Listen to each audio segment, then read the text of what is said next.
ustedes en el capítulo 7 del libro de Daniel.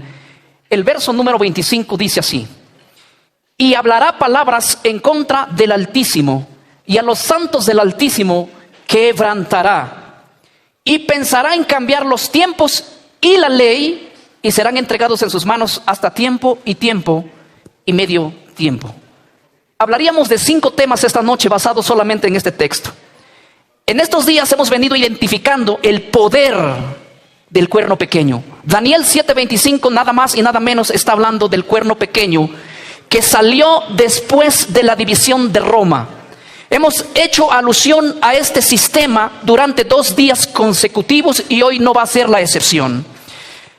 El poder del cuerno pequeño en esta Biblia, por ejemplo, dice el título, por ejemplo, que le han colocado aquí, dice el líder satánico y blasfemo. Aunque la Biblia nos habla de todo un sistema, no de un poder, sino de un sistema conjunto, el cual haría grandes cambios. Hemos visto anteanoche, de cómo el cuerno pequeño estaba detrás de las doctrinas que hoy en día nosotros tenemos dentro de nuestro seno.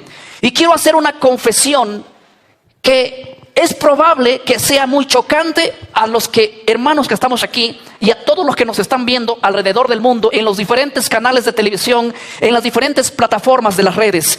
Déjenme decirles que el 30% de las doctrinas que hoy se predica en nuestros púlpitos tienen origen por el poder del cuerno pequeño.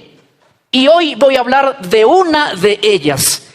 Ahora, Daniel 7:25 nos habla de varias cosas que haría el cuerno pequeño, de las cuales voy a resaltar una de ellas. Dice el texto aquí que el poder del cuerno pequeño pensaría en cambiar los tiempos y la ley. Yo les voy a decir algo importante. En Daniel 7 existen 4 bestias, de las cuales la primera es identificada como Babilonia. Babilonia oprimió a los judíos, los llevó cautivos, estuvieron por más de 70 años allá. Pero déjenme decirles que Babilonia nunca atacó a la ley de Dios en el sentido directo. No pensó ni siquiera en cambiarla. Lo mismo sucedió cuando apareció los medos y los persas. No se metían con la religión. Ellos querían más finanzas, que se pague los tributos, y no estaban interesados en la religión que Dios les había dado al pueblo. Lo mismo pasó con los griegos, aunque a los griegos les interesó también ledoar el evangelio que ellos tenían, por así llamarlos. Entiendan la palabra, que no podemos llamarlo evangelio, ya que ellos no creían en salvación, sino que su religión la querían plasmar, inclusive las ciudades que ellos conquistaban. Pero a pesar de eso, los griegos no se atrevieron a atacar directamente a la ley de Dios.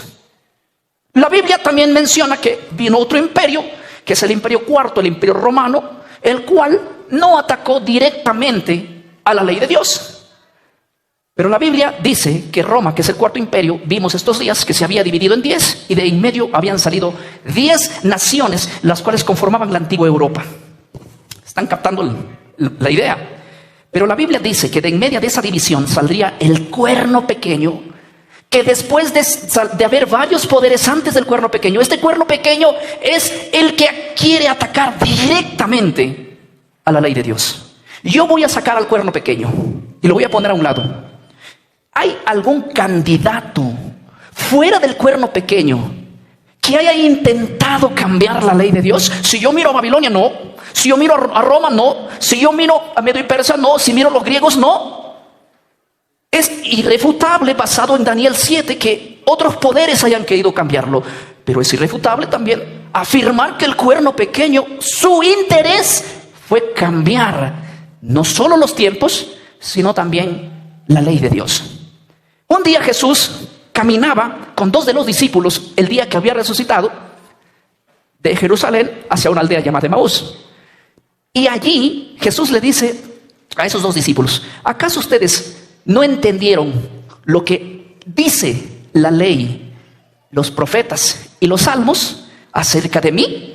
El Antiguo Testamento, que se conforma por 39 libros, estaba dividido en 3 partes: la ley, los profetas y los salmos. Eso lo dice Por ejemplo, el libro de Lucas 24:44, si ustedes quieren leerlo. No lo voy a leer, pero ustedes son muy bíblicos. Hoy quiero agarrar los 5 primeros libros. Cuando nosotros vamos a los 5 primeros libros, escuchen bien, desde Génesis hasta Deuteronomio se le conoce como el libro de la ley. ¿El libro de qué? El libro de la ley. No vas a encontrar leyes desde Josué hasta Malaquías. No vas a encontrar leyes. Todas las leyes que Dios le dio a su pueblo, lo vas a encontrar desde Génesis hasta Deuteronomios. Y déjame contarte que desde Génesis hasta Deuteronomios hay 613 leyes. Si alguien lo quiere, se lo puedo dar. Cada ley con su texto bíblico. ¿Sí? Nos hemos tomado la tarea y se lo vamos a dar gratis. Al que quiere nada más, al estudioso. Ahora, dentro de esas leyes, desde Génesis hasta Deuteronomios, existen 2 tipos de ley. Yo voy a ilustrar esta noche. Miren, ven. Voy a ilustrar 2 tipos de ley. Para eso, yo quiero que ustedes comprendan algo interesante. Primeramente, de las 613 leyes que existen de Génesis hasta Deuteronomios, 603 leyes fueron escritas por Moisés. No que las inventó de su cabeza, sino que Dios se las dio. Pero el escritor, ¿quién es? Moisés. ¿Cuántas leyes escribió Moisés? 613 leyes la plasmó. 603 leyes la plasmó. Miren lo que dice el libro de Deuteronomios 31:26. Voy a leerlo desde el 24. Y cuando acabó Moisés de escribir las palabras de esta ley en un libro, hasta concluirlos. ¿En dónde escribió Moisés las palabras de esa ley? ¿Dónde? En un libro. Imagínense, todos pueden ver aquí que yo tengo un libro de color anaranjado, ¿verdad que sí?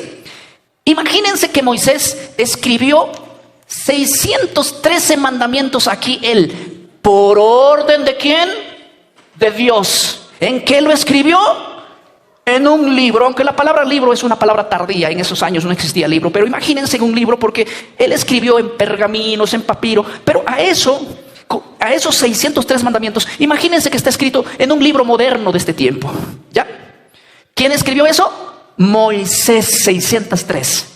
Pero mira lo que dice el libro de Éxodo 31:18. Permítanme leer Éxodo 31:18. Dice el libro de Éxodo 31:18. De hecho, esto es un verso muy interesante. Y dio a Moisés. ¿Quién dio a Moisés? Dios. Y dio a Moisés, cuando acabó de hablar con él en el monte Sinaí, 2 tablas de piedra, tablas del testimonio, escritas con el dedo de Dios. ¿Quién escribió las tablas de la ley? ¿Moisés o Dios? Ya, ahora imagínense este cuaderno de color azul. De Génesis a Deuteronomios hay 613 mandamientos, 603 escritos en un libro por la mano de Moisés y por la orden de Dios. Y otro, imagínense que aquí hay 2 tablas de piedra, tabla A, tabla B, escritas por el dedo de Dios. Dios lo colocó, escribió Dios. Del 1 al 10, no del 1 al 8, del 1 al 10, todo lo escribió Dios. Un día Moisés bajaba con estas tablas y cuando vio al pueblo que estaban quebrantando el primero y segundo mandamiento, agarró esto, lo tiró al piso y se quebró. Porque dijo, ¿para qué sirve si el mismo día que Dios hace el pacto, ellos están quebrantando la ley? Es como que si tú te estás casando y esa noche que te estás casando, te son infiel el mismo día. Terrible. Eso fue lo que pasó. Así que Moisés dijo, ¿para qué sirve esto? Y lo tiró al piso. Y Dios le llamó en el capítulo 34 a Moisés, el verso 1, y le dijo así: Jehová dijo a Moisés, alízate 2 tablas de piedra como las primeras, y escribiré sobre esas tablas las palabras que estaban en las primeras que tú quebraste. Las primeras tablas no las hizo Moisés, las hizo Dios. Pero las segundas tablas, Moisés las labró y subió con las tablas al hombro, y Dios de nuevo lo volvió a escribir. ¿Por qué no lo escribió Moisés? La segunda, Dios mismo lo escribió de nuevo. Las primeras tablas, dice Éxodo 32:16, dice lo siguiente, hablando de las primeras, las que Moisés quebró. Dice Éxodo 32:16 lo siguiente: y las tablas eran obra de Dios, y la escritura de Dios grabada sobre las tablas. Así que las primeras que Moisés reventó eran obra de Dios, las tablas. Las segundas tablas Moisés las labró, pero la escribió ¿quién? Dios. Nadie esta noche va a poder refutar de que hay dos tipos de ley, unas escritas por Moisés y las otras escritas por Dios. Cuando Moisés terminó de escribir 603 mandamientos, recibió una orden de Dios en el capítulo 31 del libro de Deuteronomios, el verso 26. Dios le dice así: toma este libro de la ley, el que Moisés escribió, toma este libro de la ley y ponlo al lado del arca del pacto de Jehová vuestro Dios. ¿Cómo le dijo? Cuando Moisés terminó de escribir 603, Dios le dice: mira, esto que tú has escrito, no, imagínense que este púlpito es el arca del pacto, donde estaba la presencia de Dios. Estaba en el lugar santísimo, donde nadie podía entrar más que una vez al año el sumo sacerdote. Ahí estaba la Shekinah, la presencia de Dios, con una forma de una luz, literal una luz. No había luz eléctrica esos años, pero había una luz interminable que no se acababa, que no necesitaba combustible. Era la presencia de Dios. Dios dice: esto que tú has escrito, ponlo al lado del arca del pacto. Pero ¿saben qué? Moisés recibe otra orden en el libro de Éxodo 40:20. Esto de acá, que yo he escrito, que son los 10 mandamientos, no lo vayas a poner al lado, colócalo adentro. ¿Nota la diferencia? Colócalo adentro, donde está la misma presencia de Dios, donde está Dios mismo, ahí colócalo. Esta no recibió esa orden. Esta tenía una raíz más profunda. Ahora yo quiero que ustedes noten ciertas diferencias. Una ley escrita por Moisés, otra ley escrita por Dios. Una ley que está en piedra y otra ley que es en un libro. Una ley que es colocada dentro de la presencia de Dios y la otra ley que es colocada afuera. Esta ley es una ley que aparece siempre en la Biblia, y esta ley aparece después del pecado. Ahora noten una cosa. ¿Pueden ponchar aquí? Piensen conmigo. ¿A cuál de estas dos leyes atacaría el cuerno pequeño? Daniel 7:25, que dice: y pensará en cambiar los tiempos y la ley. Los teólogos del segundo siglo le llamaban a esta la ley ceremonial, y los teólogos del segundo siglo ya comenzaban a llamarlo a esta la ley moral. Así que cuando a mí me dicen, cuando tú hablas de la ley moral y la ley ceremonial es un invento del siglo XIX, no, les digo: discúlpenme, ustedes no leyeron la historia. En el siglo II ya se conocía la diferencia de entre ley moral y ley ceremonial. Una palabra teológica, pero ellos entendían que había una ley distinta y diferente. Pero quiero mencionarles lo siguiente: el cuerno pequeño atacó directamente a la ley que escribió Dios mismo con su propio dedo. Y esta noche, ¿cuántos recibieron este folletito a la entrada? ¿Pueden levantarlo? Aunque es de minuto, discúlpenme que sea de minuto, pero bueno, yo creo que la mayoría tiene, ¿verdad? Aquí dice Éxodo 20, está señalado Éxodo 20, y si quieren abrir sus Biblias en Éxodo 20, pueden hacerlo. Yo les voy a decir una cosa muy importante. Yo leí un artículo de los testigos de Jehová en la página de su libro, en la página 210 de su libro, Las Religiones, donde ellos dicen: el mundo entero, dicen los testigos de Jehová, no ha llegado a estudiar los 10 mandamientos, y la mayoría desconoce los 10 mandamientos que nos hablan del carácter de Dios. Estoy citando el libro Las Religiones de los testigos de Jehová en la página 210. Y yo puedo dar fe de que eso es cierto. El penúltimo día de las conferencias que dimos en República Dominicana, nos invitaron a una iglesia evangélica, porque todas la que hicimos fue en iglesias evangélicas. Nos invitaron, una pastora nos invitó a una iglesia donde ella convocó a varios pastores evangélicos, y me tocó dar este tema. Y yo dije, antes de hablar de los 10 mandamientos, yo les hice una pregunta a todos ahí esa noche. Y esta pregunta, hasta el momento dentro de nuestras iglesias evangélicas, ha sido un fracaso. ¿En qué sentido? En el que nadie acertó en la respuesta.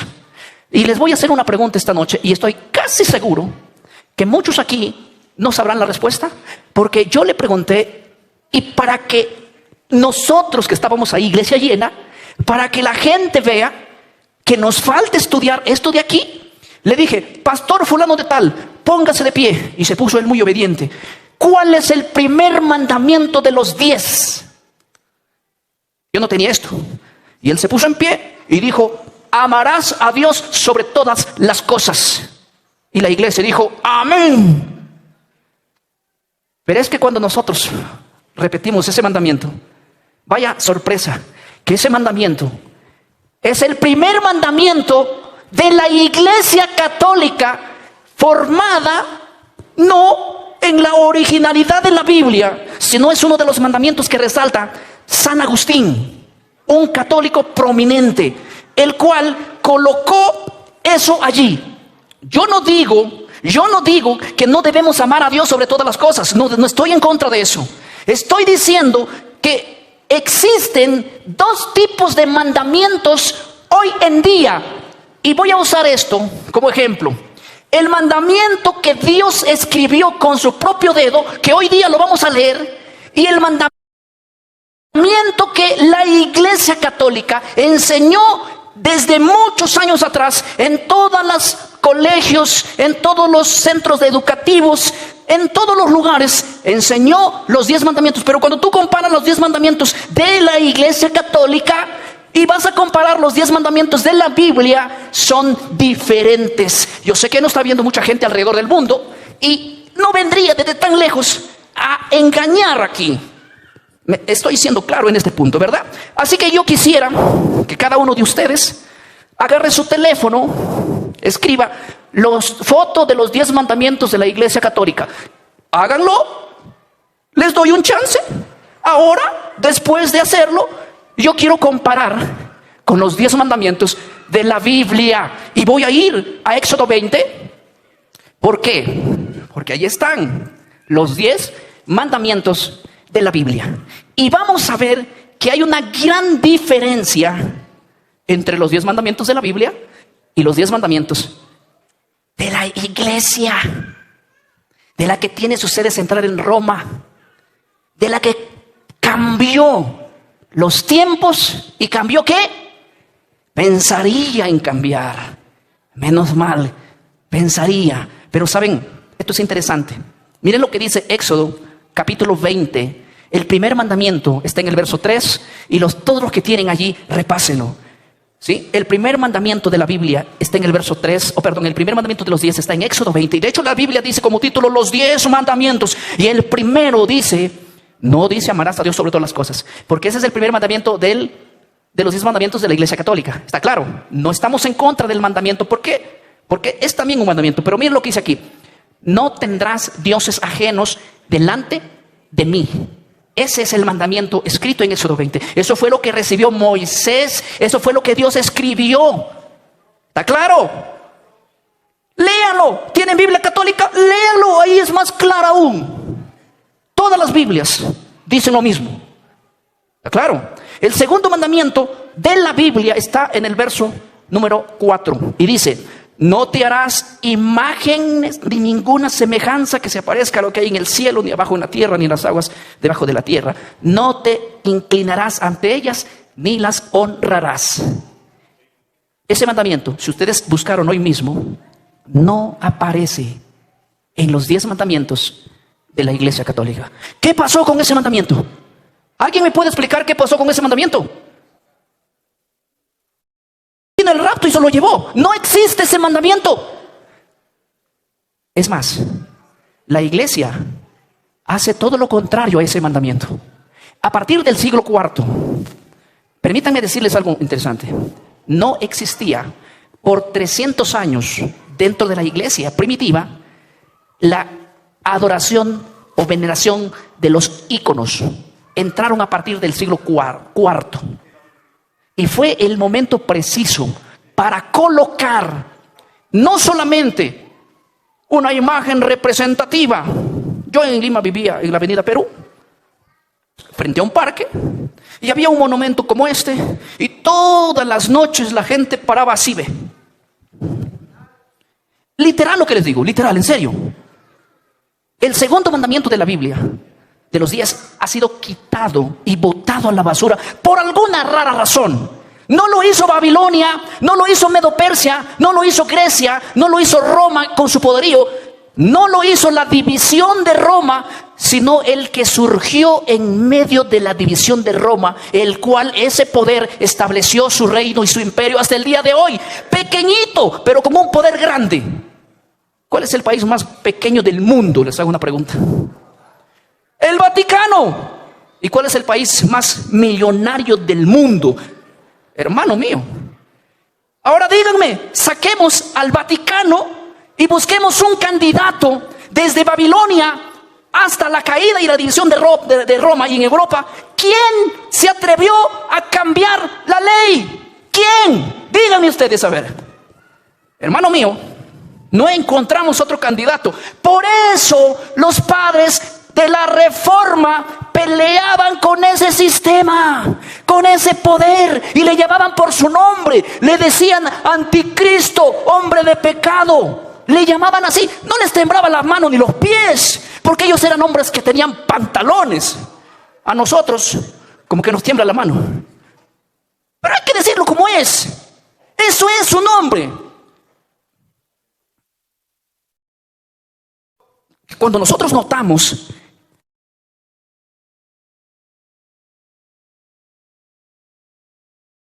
el poder que tiene este sistema, yo quiero decirles esta noche que Él es el único poder que cambió el segundo mandamiento. No existe dentro ni de sus enseñanzas, ni dentro del mandamiento que ustedes hoy lo pueden revisar si quieren.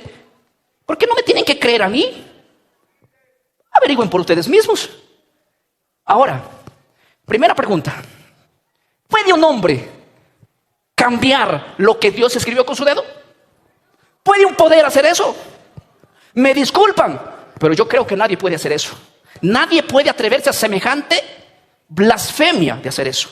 Y para avanzar, cuando ustedes van revisando, van a encontrar que el tercer mandamiento dice no tendrás, o el tercer mandamiento dice, voy a leerlo ya, no tomarás el nombre de Jehová tu Dios en vano.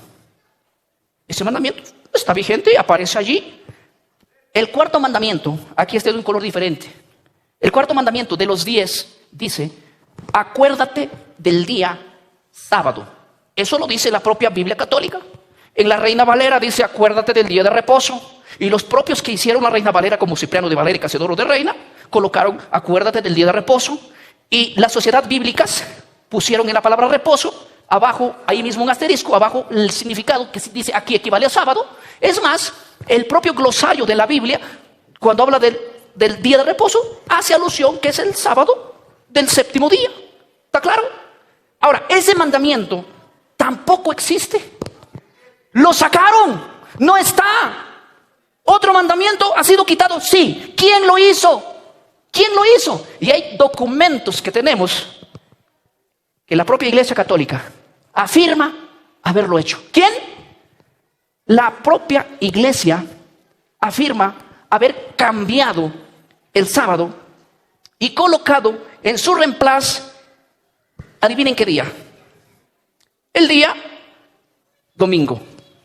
Permítame leer solamente 2 pequeños documentos por autoridades eclesiásticas de la Iglesia Católica. Primer comentario, primer escrito, que fue escrito en el 18 de marzo del año 1930, dice así. Escuchen lo que dice, autoridades de la Iglesia Católica. Es bueno recordarle a los presbiterianos, bautistas, metodistas y a los demás cristianos que la Biblia, miren lo que dice, que la Biblia no les apoya en ningún lugar la observancia del domingo. El domingo es una institución de la Iglesia Católica Romana y aquellos que observan un mandamiento de la Iglesia. ¿No tienen vergüenza? Y así debe de ser. Debe de ser así porque no van a poder ocultarlo. Están diciendo a todos los protestantes, se están refiriendo a todas las iglesias, están diciendo, ¿saben a quién se están refiriendo a la iglesia católica? Así con orgullo sacan pecho y dicen, bueno, yo quiero hacerle recordar a todas las iglesias presbiterianas, bautistas, testigos, mormones, etcétera, etcétera, asambleas de Dios. Eso es lo que está diciendo en otras palabras. Está diciendo que cuando ustedes van a guardar el domingo, no hay base bíblica. Lo que quiero que se enteren es que nosotros pusimos el domingo y ustedes son discípulos de nosotros. Qué bonito, ¿eh? Les manda un saludo a todos los protestantes que, aunque dicen que no son católicos, ahora están descubriendo que sí lo son. Por eso yo les decía, el 30% de nuestras doctrinas son de origen católico y esta es solamente una. Miren lo que sigue diciendo. Voy a leer otro segundo párrafo, escrito en el año 1950, el 5 de febrero. Dice así: autoridades eclesiásticas católicas, protestantes. ¿Quiénes son los protestantes? Todos los no católicos. Dice así: protestantes aceptan el domingo en vez del sábado como el día para el culto público después que la iglesia católica hizo el cambio. Pero la mente protestante no parece darse cuenta que en la observancia del domingo están aceptando la autoridad del vocero de la iglesia, el Papa. ¡Qué tremendo es esto! Parece que el protestantismo dice, no se da cuenta que cada domingo que abren su iglesia y dicen este es el día del Señor, es una mentira, no tiene base bíblica. Ustedes han aceptado la autoridad de la iglesia católica y esto es verídico porque no existe en la Biblia ningún mandamiento que diga que el día del Señor es el domingo. Eso sí existe en la tradición católica, eso sí existe en el catecismo católico, en el magisterio de la iglesia, pero eso no existe aquí en la Biblia y ellos muy bien lo saben. Pero yo les entiendo a los católicos. ¿Saben por qué? Porque el católico cree que cuando se establece un dogma por el Papa, ellos piensan lo siguiente. La iglesia católica dice lo siguiente: cuando el Papa se sienta en su silla papal y da un mensaje ex cátedra, lo que él confesó no se discute. Ellos dicen, el Papa es el sucesor de Cristo en la tierra. Ellos dicen así en su confesión. Así que si el Papa dio una orden, pues hay que hacerla. Ellos entienden de esa manera. Y es por eso que cuando van al domingo, los católicos antiguos, los católicos de siglos atrás, ellos nunca debatían que el domingo está en la Biblia. Los católicos que debaten que el domingo está en la Biblia, son los católicos modernos. Son los que han argumentado. Pero los católicos antiguos, ellos nunca negaron que el domingo no está en la Biblia. Ellos dijeron, el domingo no está en la Biblia. Nosotros colocamos ese domingo por la autoridad del representante de Dios en la tierra. Él lo colocó y yo me ciño a él porque él es el representante de Dios aquí. Por esa parte yo lo entiendo al católico, porque el católico cree que el Papa puede cambiar, modificar las leyes de Dios. Porque así dijo el Papa León XIII, por ejemplo. El Papa León XIII dijo, el Papa tiene tan grande autoridad que puede modificar, cambiar, suprimir aún los escritos de la Biblia y la ley de Dios. Eso para mí es una locura, es una blasfemia desde el punto de vista protestante, no desde el punto de vista católico. Pero yo no logro entender hasta el momento. La cabeza se me revienta. ¿Saben por qué? Porque yo no logro comprender al protestantismo, al que dice, yo no soy católico, yo soy pura Biblia. Yo no soy ni magisterio, ni tradición, eso me importa un cuerno, no me importa eso. Dice, el evangélico dice eso. No me interesa eso, no me importa lo que diga el Papa. Yo soy Biblia. Pero cuando llegamos al domingo o al sábado, ellos se vuelven católicos en ese momento. ¿Saben por qué? Porque ponen una de pretextos para aceptar uno de los mandamientos que el Papa lo borró, que el poder de la iglesia lo borró, que es el cuarto mandamiento. ¿Saben que la iglesia, que tiene su sede central en Roma, en el Vaticano, cambió 2 mandamientos de los 10 que escribió Dios con su dedo? Lo borró uno, lo tachó, lo borró el otro, lo tachó, y ellos así lo defienden. Pero lo que no logró entender es aquel que dice, yo no soy católico, yo no le obedezco al Papa, ni al magisterio, ni a la tradición, ni al catecismo, yo soy 100% bíblico.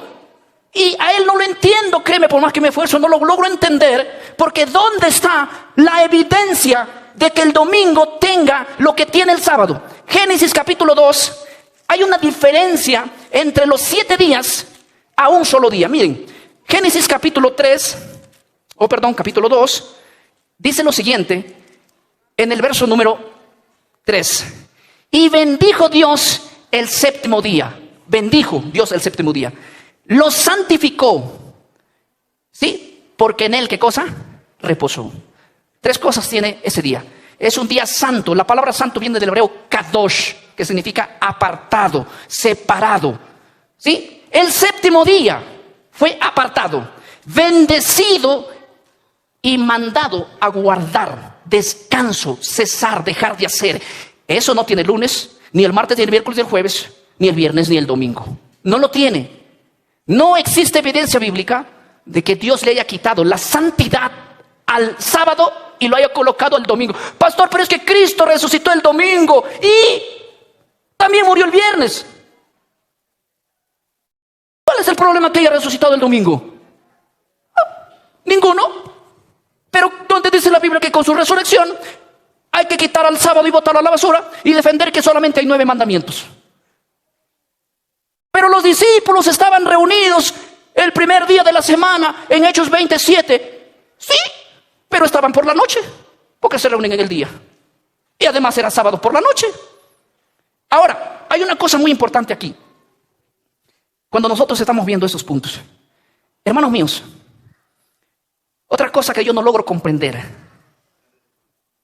El problema para mí no es que el cuerno pequeño haya tachado 2 mandamientos de la Biblia, de los 10 que Dios escribió.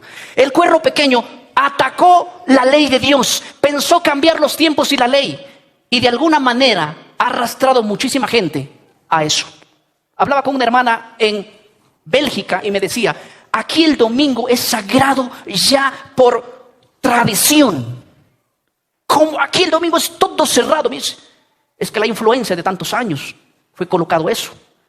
Escríbanme en su página que han abierto en Google, escríbanme quién cambió el sábado por el domingo. Y por favor, denme la respuesta. Háganlo ahí. Donde quiera que nos vean, escriban quién cambió el sábado por el domingo. Y les voy a felicitar por la respuesta que ustedes mismos se van a dar a ustedes. Háganlo, háganlo. Ahora, miren, aquí tengo los 10 mandamientos. El que se escribió Dios con ustedes, ¿se acuerdan? El que el cuerno pequeño atacó, ¿se acuerdan? Ahora, aquí tengo yo los 10 mandamientos. Y yo quiero que ustedes razonen. Por favor, utilicen las neuronas. La cabeza no es solo para crear caspa y piojo, es para pensar. Y ahora vamos a pensar, porque Jesús cuando interpretaba la Biblia, Él usaba muchísimo la lógica. Yo puedo dar evidencia de eso. Y hoy yo quiero que ustedes utilicen la lógica. Por favor, no se desconcentren en este momento. Utilicen la lógica, utilicen la cabeza, utilicen la sabiduría de Dios. Miren, utilícenla.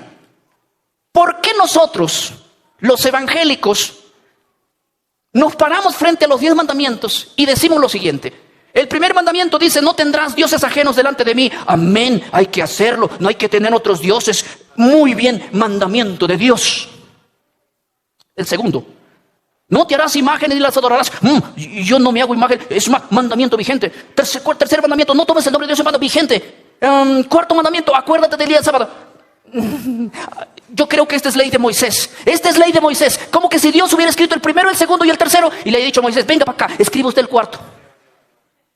Y yo que escribo el quinto, el sexto. Ahí dice, no mates, amén. No robes, amén. No cometas adulterio, amén. Todos los 9 mandamientos, el evangélico no protesta. Pero solamente cuando habla del sábado dice, esa es ley de Moisés. Mentira del diablo, es ley de Dios. Lo escribió el primero hasta el último, Dios. No Moisés. Ni la primera tabla ni la segunda. Pero ¿saben qué? Hoy en día se ha aceptado 9 mandamientos. Cuando tú hablas de los 9 y predicas sobre los 9, la iglesia te aplaude. Gloria a Dios. Sí se puede cumplir. El primero, el segundo, el tercero, el quinto. Todo se puede cumplir y está vigente. El cuarto mandamiento, acuérdate del día de sábado. Pastor, nadie pudo cumplir la ley. ¿Cómo? Cuando llegamos al primero, al segundo, al tercero, todos los mandamientos sí se puede cumplir y se predica todos los días desde el púlpito. Pero cuando nos hablamos con el cuarto, no se puede cumplir la ley. Cuando llegamos al primero, segundo, tercero, todos los mandamientos, todos están en vigencia. Pero cuando llegamos al cuarto, no, la ley está abolida. Tremendo lo que está pasando dentro de nuestras iglesias. Razonen ustedes por ustedes mismos. Matar es pecado, robar es pecado, cometer adulterio es pecado, tener ídolos es pecado, tener otros dioses es pecado, codiciar es pecado, hablar falso testimonio es pecado. Pero cuando hablamos del cuarto mandamiento, ¿a quién le interesa? No es pecado. ¿Cómo es posible que violemos uno de los mandamientos de Dios, que lo escribió con su propio dedo? Y esto es lo que hoy día la iglesia se está comiendo. Veneno mortal. ¿Quién metió el cuerno ahí? El cuerno pequeño. Metió su cuerno. Y los tiene a todos embobados. ¿Y saben qué les voy a decir? Este es el tema. Que cuando yo hablo, la gente me quiere linchar y apedrear. Y dígame a quién le importa.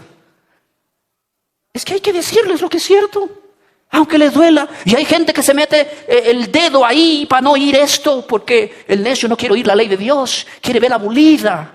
No, es que la ley está abolida, la ley está abolida. Hermano mío, de estos mandamientos que fueron escritos por Moisés, 613, muchos de ellos se anularon en la cruz. Cristo, cuando dice la Biblia cuando dice Pablo que Cristo vino a poner fin a la ley, se refiere a muchos mandamientos de aquí. Por ejemplo, apedreamiento, circuncisión, sacrificio de animales, todo estaba aquí. Pero de aquí Jesús dijo así: yo no he venido a anular la ley.